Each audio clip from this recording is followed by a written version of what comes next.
You've probably been reading or watching or seeing this drama unfold about this guy, Sam Bankman-Fried, and his company, now bankrupt, that is called FTX. And you might be wondering, like, what is this all about? What's really going on here? I want to try to cast some light on this by unfurling the story of Sam Bankman-Fried, but also getting to a kind of mystery surrounding this arrest of Sam Bankman-Fried. Now, this guy, Fried, is a really young guy. I don't know if you've seen pictures of him. He's got this sort of, I put my hand in the electric socket type of hair. And yet he was the subject of one after another adoring, lionizing profiles. Why? Basically because he was a massive bankroller of the Democratic Party. In fact, apparently the second largest donor to the Democratic Party in the whole country. And I've seen different estimates, but a guy who's given tens, if not hundreds of millions of dollars to the Democratic Party, not a whole lot of money for him because he was at one point said to have been worth $20 billion. Now, this guy, Sam Bankman-Fried, was a big talker and apparently saw himself as some kind of a visionary. In fact, modeled himself to some degree on Bill Gates.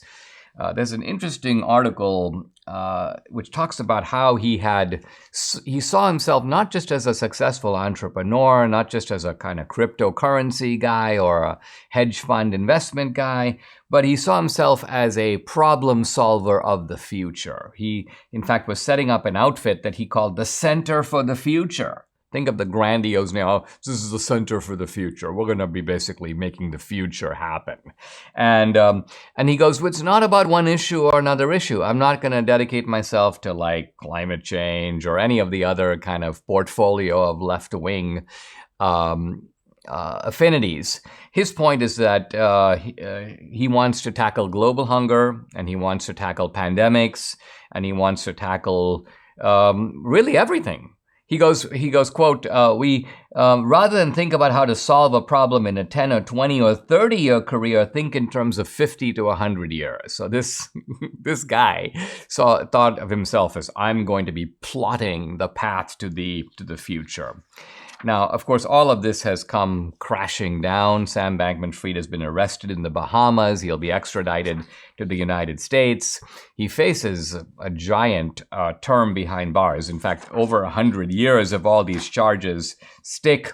And he's accused of a whole bunch of things. Here are the charges: wire fraud conspiracy, securities fraud conspiracy, money laundering, and I'll come back to this very significantly, campaign finance violations. In other words, all those giant troves of cash that he was forking over to the Democratic Party, Democratic PACs, Democratic candidates. Now, here's the interesting thing. Sam Bankman-Fried was scheduled to testify very shortly before Congress, and he was willing to testify.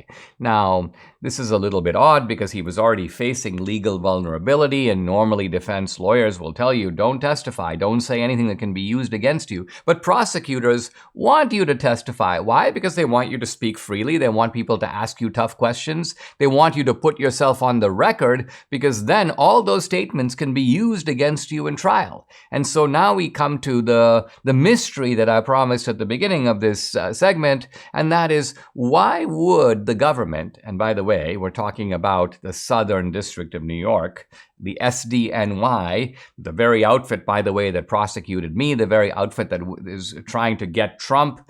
These are bad guys, and I think it's fair to say that they are in some ways far more dangerous than Sam Bankman-Fried. So you have one group of gangsters, SDNY, going after another presumed gangster, Sam Bankman-Fried, and my question is, why would they arrest him before he testifies before Congress?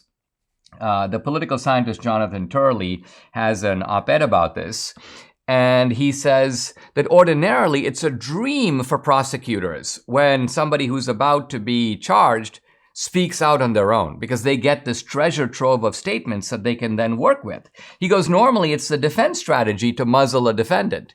And yet, by arresting him, obviously now Sam Bankman-Fried is not going to testify. Now he's going to sort of zip it up. Now he's going to lawyer up. Now he's going to be dealing with his case. But what could be the motive, not of Sam Bankman-Fried? This guy was doing all kinds of crooked deals with crypto, crooked deals with moving money from one place to another to give a false impression, cheating his investors. Some people have compared him to Bernie Madoff.